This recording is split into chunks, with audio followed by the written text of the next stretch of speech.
Hello, and welcome to this week's episode of Views of an Outsider, Abracadabra, Legislating Morality, Part 1. Today's episode is in a way a preamble for next week's episode, but I believe that the ideas that we are going to discuss today also have standalone value because I think they are applicable in a wide variety of areas, not just the subject matter of next week's episode. We accept it as a settled issue that we should not try to legislate morality, and like many ideas that we have come to accept, there is some truth to this commonplace assertion. After all, we tried and failed to legislate morality during Prohibition. It turned into a disaster that produced exactly the opposite effect of what was intended. So, in the end, the consensus seemed to be that any attempt to regulate people's moral behavior qualifies as government overreach, and under that tyranny, people are sure to rebel. Even if you are one of the people who happen to disagree with the conclusion of the masses, the reality still remains that this particular well-cited attempt to legislate morality was a complete failure. You might disagree about why exactly that happened, but the outcome was still the outcome. And all that Prohibition actually accomplished was to enrich the mob and give bootleggers disproportionate wealth along with outsized influence and power. I think that most reasonable people can agree that there is a line to be drawn between something that is thought of as being immoral, but that doesn't necessarily mean that it should also be made illegal. Most people agree that cheating on your spouse isn't something that is okay to do, but most people also agree that adultery shouldn't be grounds for sending someone to prison. While that is perfectly true, the problem that remains a glaring flaw in this argument is that all of our laws are rooted in the shared morality that we have agreed upon as a society. It is overreach of a completely different kind to argue that any version of legislated morality is automatically wrong and invalid on those grounds. Legislating morality is exactly what every law in existence already does. For example, most people would agree that it is entirely appropriate that premeditated murder is illegal. No one really thinks that this law is bad, or that it qualifies as overreach of some kind. But why exactly should it be illegal to kill someone?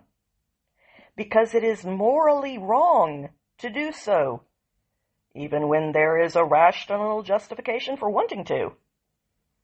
You can argue that our laws against murder have nothing to do with morality, but you would be wrong. You can try to claim that murder is illegal because it violates another person's rights, not because it is immoral. Murder robs them of their fundamental right to life, and that is why it is illegal.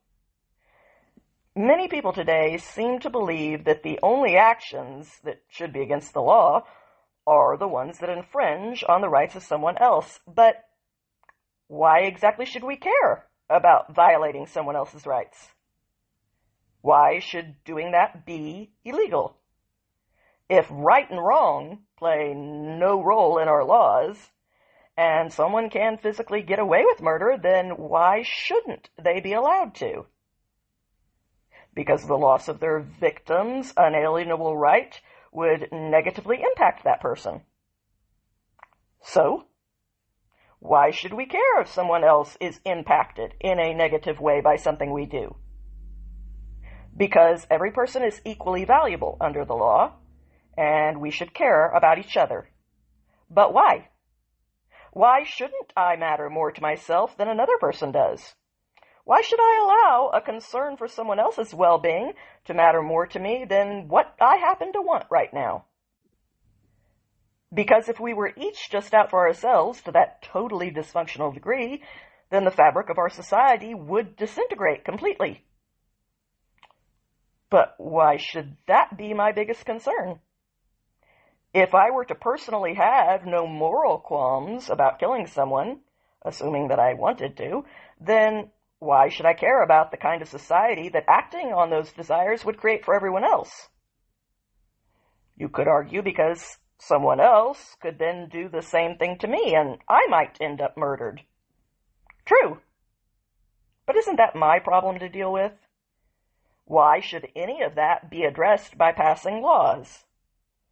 The consequences to me may be a reason for me to decide not to commit murder in the first place, but it isn't a reason for murder to be made illegal. Why is it any of the law's business if I choose to take the risk and put myself in jeopardy? When you get down to it, murder is illegal because we all agree that it is morally wrong. We accept that it is morally right to care about other people and wrong to intentionally harm them. We agree that each life has value and that the rights of other people matter just as much as our own rights do, and they should therefore be important to us. All of those beliefs are part of the code of morality that we have agreed to live by in our society. Our beliefs are not self-evident. Many societies throughout history did not share our values. They had their own version of morality. There are things that they believed were completely acceptable that we find pretty sick. But it is a society's mutually agreed upon sense of morality that provides that society with a framework for what is considered acceptable and what is not allowed. And in our society, when there is a consensus that acting in a given way would be wronging someone else, we often make a law against taking that action. But that is only because we already agree that it is morally wrong to damage another person. Without that, the whole structure falls apart. This idea that laws are an entirely separate thing from our morals is simply not true. Yes, it is true that not every immoral deed should be addressed through legislation or carry consequences that would be imposed by the rest of society in a court of law. But that does not mean that if an issue has a moral component or moral implications, then it is automatically outside of the jurisdiction of the law on those grounds, which means that it would be wrong for a society to pass legislation about that issue because doing so would be attempting to legislate morality. That very way of thinking is circular reasoning. That is a moral argument in and of itself, not a legal one. You are saying that it is wrong to attempt to legislate morality. Not that it is illegal, it is wrong. Why would somebody make that argument? That argument is an appeal to morality. That is not a legal argument. At the end of the day, every law that we have legislates morality, at least on some level. This argument against legislating morality may be legitimate in certain cases, but it is far from the trump card that we have turned it into. To raise this issue might be a legitimate part of a potential case against passing a specific piece of legislation, but it can't be the only point that your argument consists of if you want it to be successful in the long run. We have set a very bad precedent by allowing people to get away with successfully shutting down necessary conversations based on this empty objection, rather than keeping the bar where it always should have been by expecting them to present a solid and well-built case before we declare ourselves convinced by them. This has been going on for so long at this point that people have come to believe that the standard was always supposed to be repeating a magic phrase to score an automatic win. Accusing someone of trying to legislate morality has evolved into one of these magical phrases that is often allowed to result in an unearned victory. But if there is not more to someone's argument than this empty phrase, their case is nothing but nonsense, and it should be rejected for the non-argument that it is. We truly need to become a world that is built on some real substance again, not just on a bunch of hot air. Let's consider an example to help us cement these ideas in our own minds. Many people believe that psychedelics, such as psilocybin, should be made available through a doctor as a treatment option for conditions like PTSD and similar problems, without that being something that is illegal in our society. Now, like most people, I do have my own thoughts on the subject, but I will also freely admit that I don't know enough about both sides of this argument to have my thoughts be put front and center for everyone's consideration. And that is okay, because the outcome of this particular debate is not really my point today. The point that I am trying to make right now is that we should all look at the arguments that are being made and think about whether or not they are solid and hold water. Because if they only consist of a bunch of empty objections, if they are based on uttering a few magic words that are supposed to guarantee a win, then we need to train ourselves to start expecting more from the people that we choose to listen to. If someone was to make the case that psilocybin should be made available to the public because outlawing it is attempting to legislate morality, then that argument isn't good enough on its own. It may be true, but even if it is, all laws legislate morality to some degree. That isn't a case in and of itself. That argument can be part of their case, but it can't be the whole thing. If they were, however, to cite studies on psilocybin's efficacy as a treatment for certain disorders and present evidence that addiction rates were low when it came to using this particular substance, and then they were to point out that in light of these facts, the only objection against using psilocybin would be on the grounds of attempting to legislate someone else's idea of morality, then that is a much more serious argument, and one that would deserve our serious consideration. Now, someone else in turn could argue that if people were high on this drug, they might potentially hurt the people around them without meaning to. Their decision to take psychedelics could potentially impact the rights of some of the other members of the public. Now, this would be a legitimate consideration, and it deserves a more serious answer than, yeah, but you can't legislate morality, so end of discussion.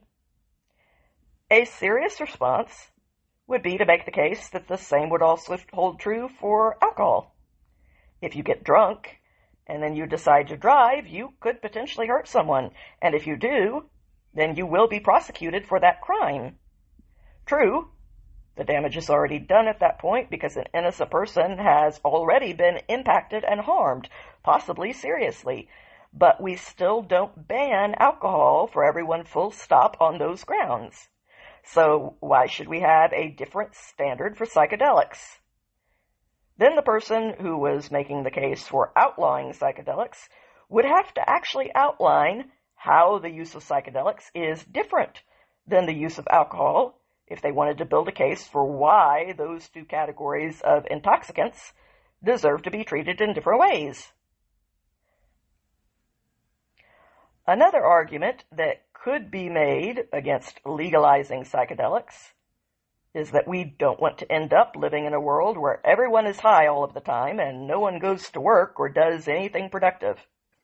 Now, once again, the valid counter to that point isn't, well, you still can't legislate morality, you know. The argument that should be made is that, once again, this is true of people who abuse alcohol, too. That is why we have laws against public intoxication, and we have treatment programs for addicts. But why exactly should there be a different standard for psilocybin than the one that we already accept for alcohol? What exactly is the difference? Either both of these substances should be banned, or both of them should be legal while keeping up some guardrails. Or you would have to be able to make a case for why these two things are different, and why they should be treated differently. One could also argue that having more access to more drugs is bad for the children in our society. The answer to that is that alcohol, cigarettes, and even processed foods aren't good for children either. But those things haven't been made illegal for everyone in our society on the grounds that they are bad for kids. In many cases, there are age restrictions for certain products and advertising restrictions, forbidding people from targeting children in their advertisement, and education that we fund that is designed to steer kids away from making bad choices as much as possible by making sure that they understand the risks that are involved. Is that system that we've created foolproof? Of course it's not. But even so, we haven't made those things illegal for adults as a result. And if this case should be treated differently than those other harmful substances are, then it is incumbent on the person who believes that to make a case for exactly why the two situations are different. I think you get where I'm going with this, and once again, my point isn't to try to influence your opinions when it comes to legalizing certain substances that are illegal for the time being. My point is that we should take all of those discussions more seriously than we do when we allow them to be shut down every time that someone who has no real case shouts abracadabra and whips out the magic phrase legislating morality as though throwing this meaningless accusation around signals the end of the conversation. I want to see us get back to being a society where both sides are expected to make compelling cases for us that really force people to think about both sides of the issue. That is how we end up making informed decisions. That is the only way, in the end, to really convince someone to see things differently than they once did. It's not good enough to just throw out a few empty words in order to achieve an equally empty win. That doesn't accomplish anything, because that changes no one's mind. At best, it silences them temporarily, while they continue to hold the same beliefs that they did before. And because you haven't changed their mind, they will probably fight for their beliefs on another day. If we ever want to see the end of the culture wars, then we are going to need to be willing to really have it out on a much deeper level than we've grown used to engaging on when it comes to a wide variety of different issues. What would happen if the next time that someone tried to end a much-needed debate by accusing one side of trying to legislate morality, the people who wanted to really think things through by hearing that debate out to the end were to say to them, "So, what's wrong with that?"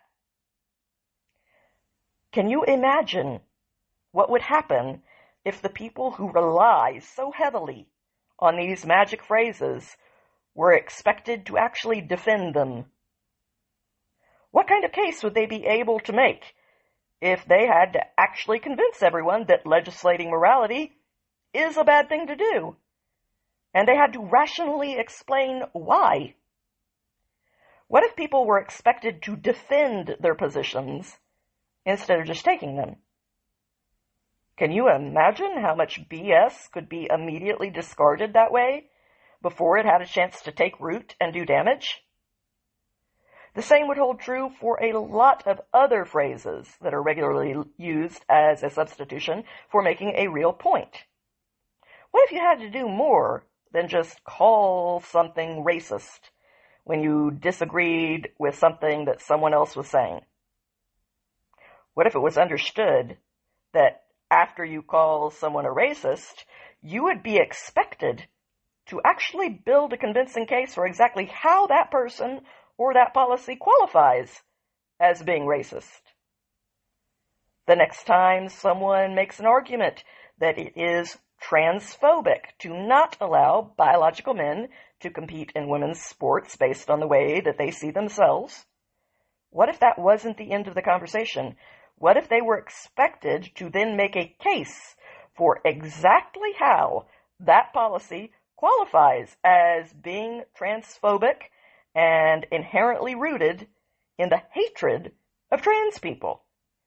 What if everyone expected them to clearly show how support for that policy is something that arises out of the policymakers' crippling fear of trans people, which is what a phobia is? What if they were expected to show that aphobia was the more likely cause of people supporting a policy like that than the idea that their thinking was based on the clear differences in biology between men and women and the unfair advantages that those differences create, combined with the inherent dangers to women that come along with that sort of competitive situation? What if that was the expectation that we all had before we were even willing to take someone's claims seriously? And how many people would suddenly grow much less obnoxious if they knew that these are the kind of things that would automatically be expected of them when they decide to take center stage?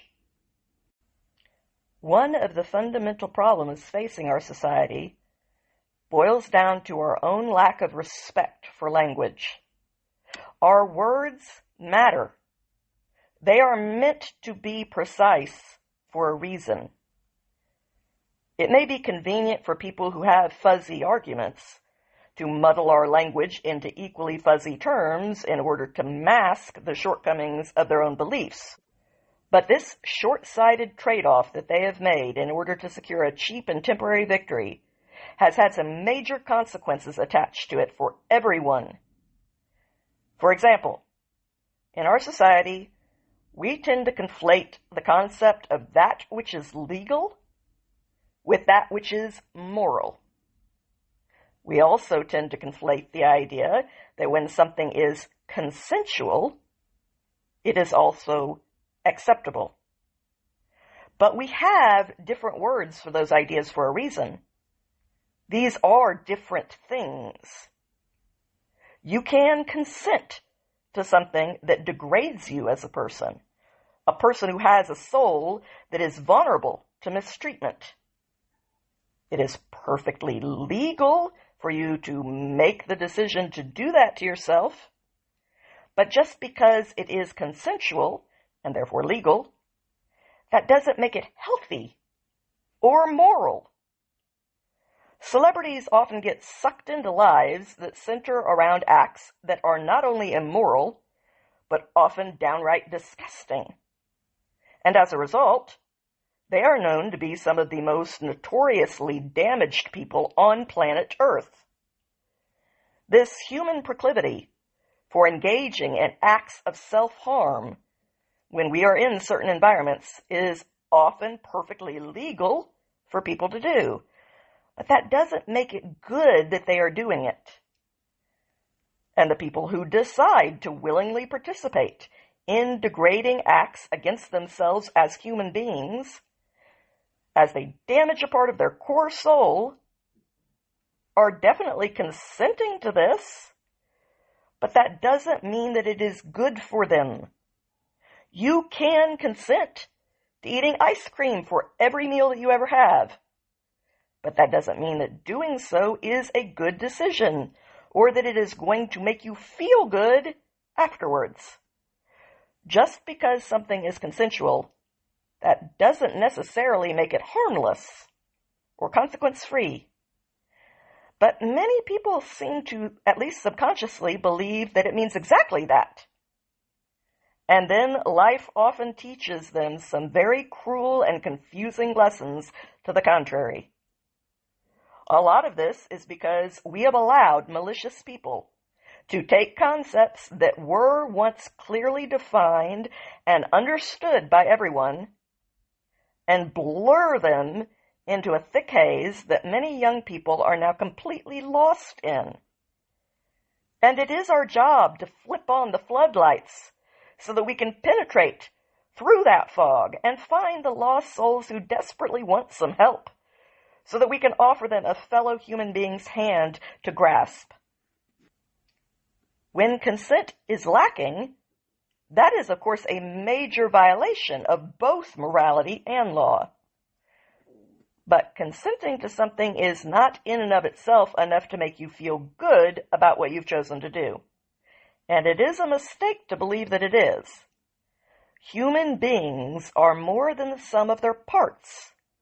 We do have souls, and it is painful and wrong when you choose to do something that will damage yourself at your deepest core, pretending that there is no such thing as something being moral or right, means that the things that are in fact morally wrong will be left without warning labels on them.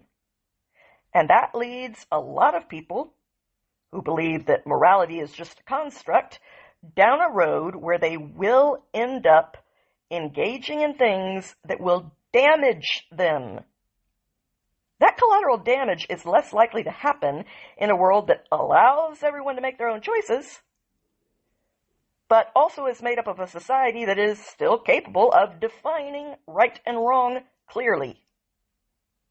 It isn't compassionate to tell a child that there is no reason why they should be scared to put their hand on a hot burner, while promising them that no one will judge them if they do. Setting that trusting young person up for a painful burn is cruelty, not compassion or freedom. In our present society, non-judgmentalism is displayed as though it is a given that this behavior is always a virtue, which should be cultivated in everyone. This concept has been taken to ridiculous extremes and evangelized by people who like to think of themselves as being progressive and open-minded. Nothing horrifies a person like this more than the idea of judging anything and thus seeming to be cruel or prudish. So they have come to believe that everything is morally acceptable and that feeling shame is always a bad thing, even if you are behaving in a way towards other people or towards yourself that is truly shameful. The problem is that engaging in harmful behavior is still destructive for your life, whether you have the decency to be ashamed of it or not. Degrading and dehumanizing behavior is bad for you. It is bad for your partner. It is bad for your children. It is bad for society. Some things are just morally wrong. We can label immoral behavior accurately as being harmful and bad, without necessarily attacking individuals and judging them harshly. That is the healthy balance that we should be striving for. It is unhealthy for everyone involved in our society to say that we can't judge the person and we can't judge the behavior, because that radical position leads to a lot of harmful things being mainstreamed and popularized without people getting a fair warning, which they are entitled to. And then a lot of people end up being affected and damaged because we are actually more complicated than a box that is made up of a bunch of compartmentalized parts. The supporters of this total non-judgmentalism also usually object to the idea of morality because here in the West, our sense of morality is rooted in our religion, which they adamantly reject, as is their right. But just take a moment to look at the Bible through purely secular eyes. Take God out of the picture completely. Forget the miracles. Even if the Bible is just a collection of time-tested, tried and true wisdom that successfully reflects human nature so accurately that those pieces of wisdom have worked for people for 2,000 years, and even longer for the Old Testament, then how can you honestly pretend that there is no value to be found in its teachings? Especially coming from the same group of people who value ancient indigenous ways to the point of religiously revering them. How can they not value the ancient teachings that produce the most success? The teachings and moral principles that have been passed down in the Bible have lasted through the ages because they have clearly proven true over time, serving as the foundation for the most successful society of human beings that our planet has ever produced. Do you honestly believe that there is nothing that we can learn from teachings like that? Their track record counts for nothing?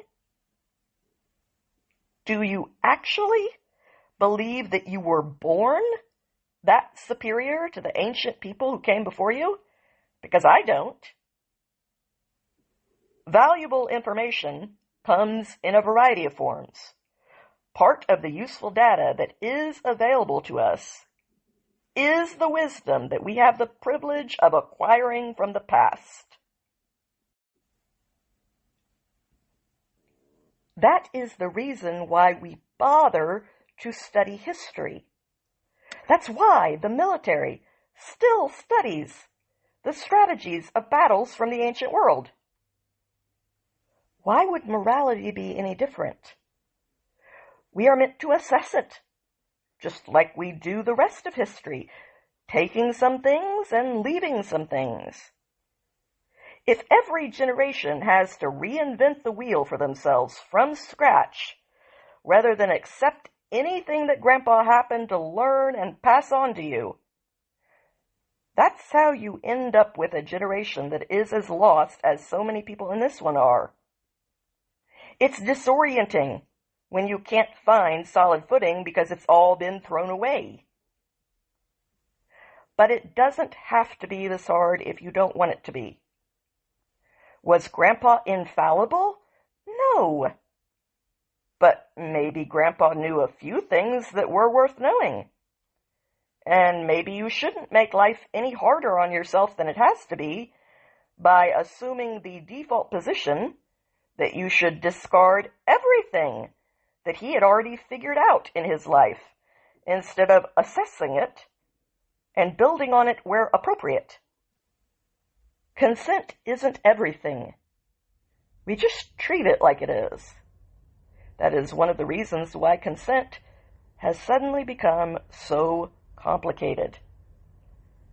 Most things that are consensual are also legal. But those are still two entirely separate concepts. And even now, there are limits. You can consent to acts that are dehumanizing to yourself, but you can't take that to the extreme of consenting to being murdered.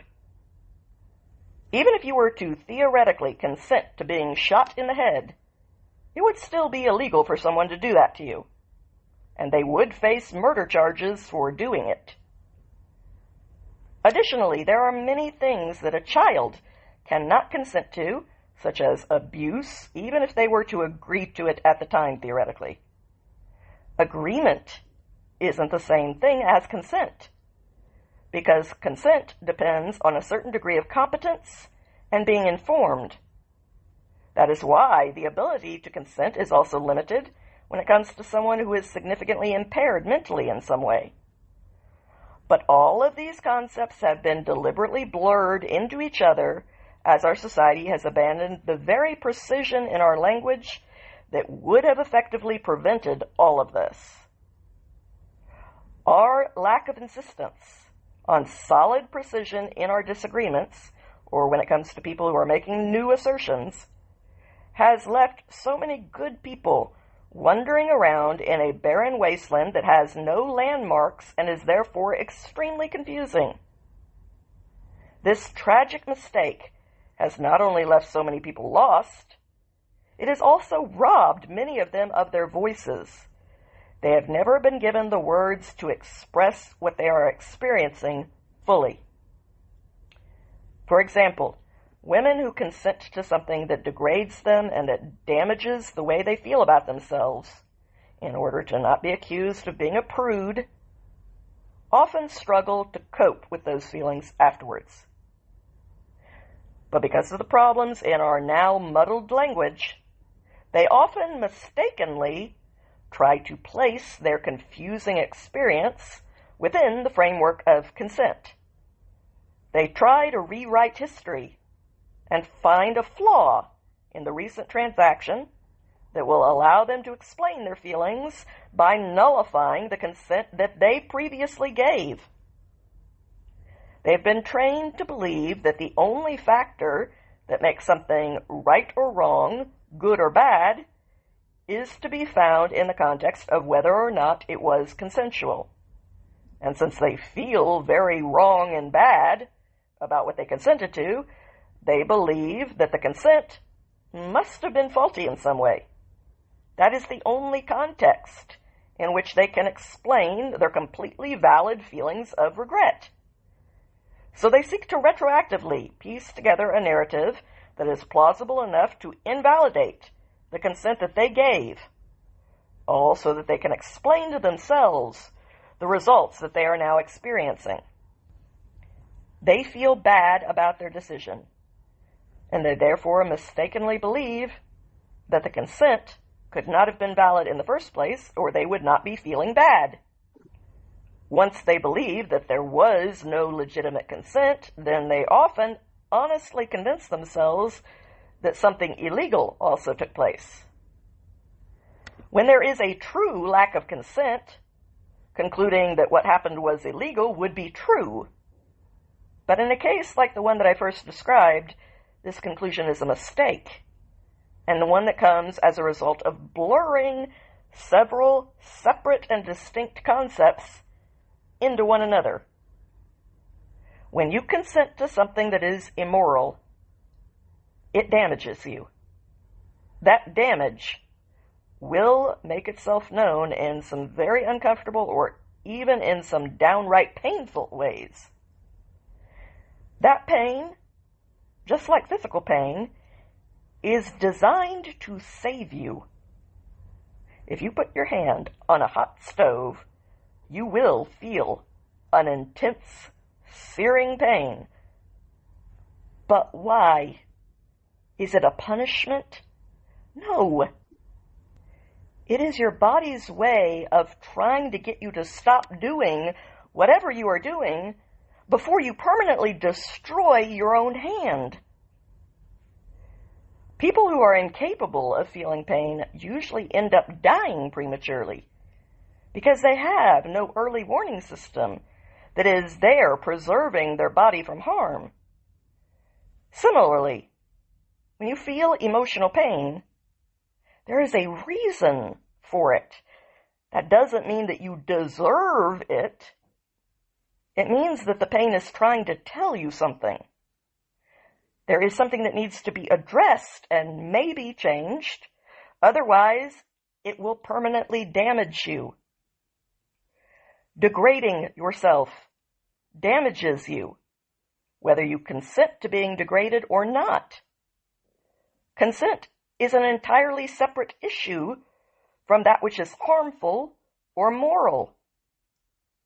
Consent isn't a guarantee against harm. It isn't a magic wand shedding fairy dust that can transform bad decisions into good ones while bibbidi-bobbidi-boo plays in the background. If you feel bad about something that you chose to participate in, that doesn't indicate that what happened was somehow not consensual after all, unless, of course, you were a child at the time or something like that. What happened was as consensual as it originally seemed to be, and it was therefore perfectly legal. But that is not all that matters. You feel bad enough to regret that experience because it was still harmful behavior that you consented to. Contrary to popular belief, we aren't punished for our sins.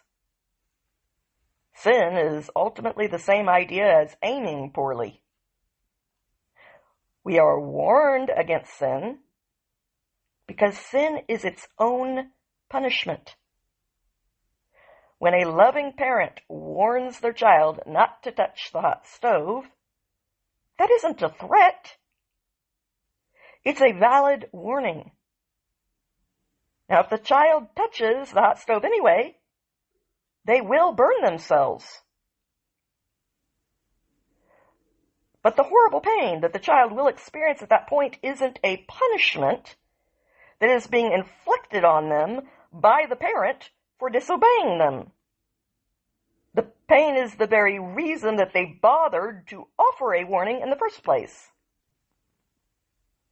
unhealthy decisions are their own punishment. Warning people isn't being judgmental. Judging a behavior as being healthy or unhealthy is not the same thing as condemning the person who ends up making an unhealthy choice. Just because something is legal, that doesn't make it right. And there are so many experiences that we have lost the ability to describe out loud because our vocabulary has been corrupted.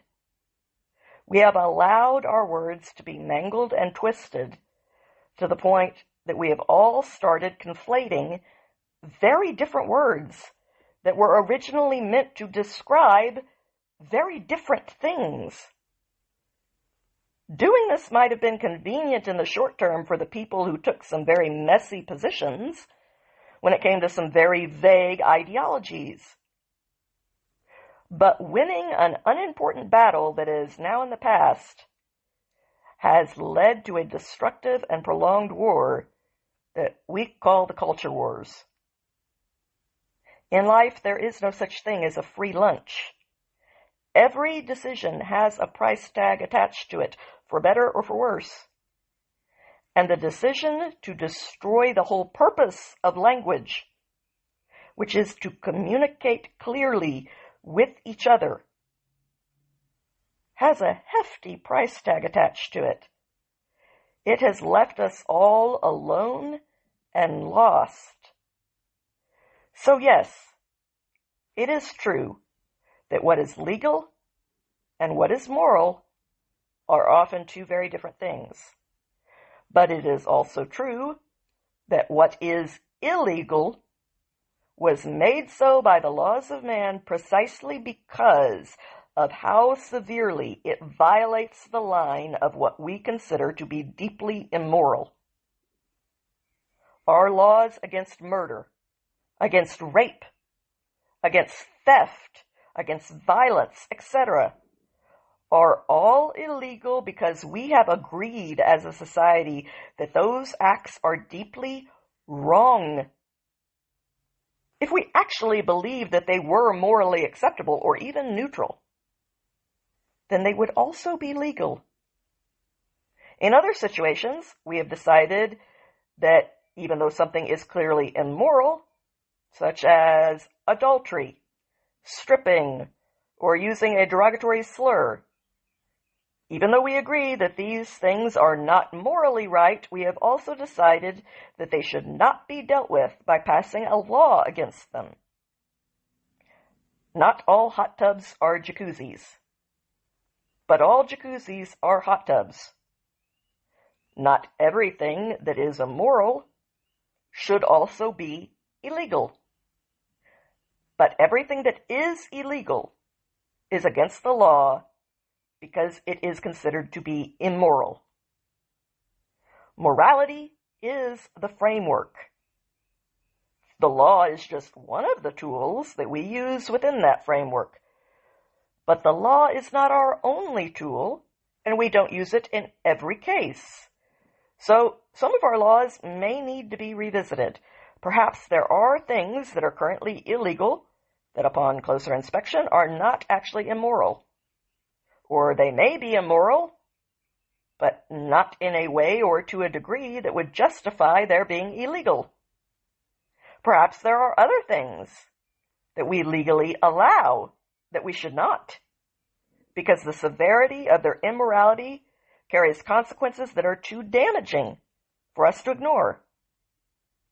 But even if changes need to be made, and doubtless they do, the reality remains that everything that is currently illegal was made so on the grounds that it was immoral, even if those grounds are faulty in certain cases and need to be revisited.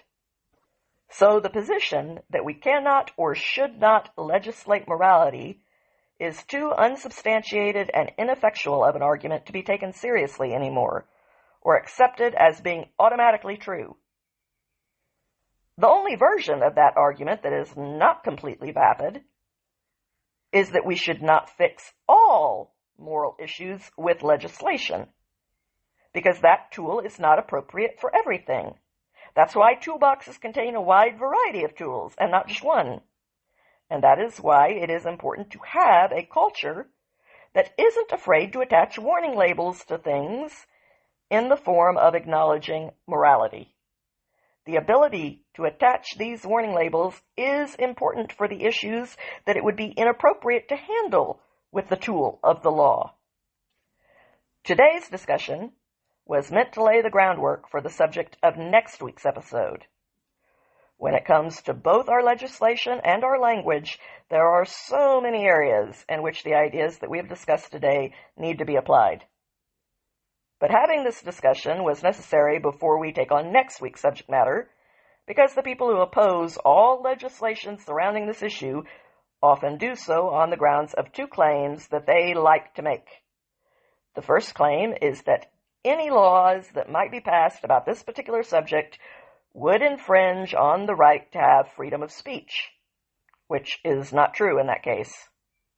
And even if it was true, we already can't scream fire in a crowded building or openly incite people to commit violence, so we already have exceptions to the right to the freedom of speech. And the second argument that you hear any time that this subject is raised is that you cannot legislate morality, and it is immoral to try to do so. But as we have discussed here today, that is not true, and it is also more than a little ironic. So with that second argument now thoroughly addressed, we will be able to directly take on this issue next week without anyone being able to pull a Houdini by throwing out their favorite version of Abracadabra in an attempt to make you look over there, while they attempt to hide behind flimsy clouds of some pretty transparent, albeit toxic, smoke. This issue also directly ties into the idea that there is a difference between that which is consensual, that which is legal, and that which is immoral. There is a lot of debate about which of these three categories apply to this subject, and which of them it should fall under. But one thing is for certain: there is a lot of damage that is being done both to the people who consent to being involved in this and to the innocent people who do not consent, and yet end up becoming collateral damage anyway. So please be sure to come back next week when we take on the question of how we should go about legislating this particular moral issue. Thank you for listening to today's episode. I hope you enjoyed it. If you did, please help me build this podcast into a success by clicking like and follow, because that is what does the trick. And I hope you come back again next week. Until then, have a good week, my friends.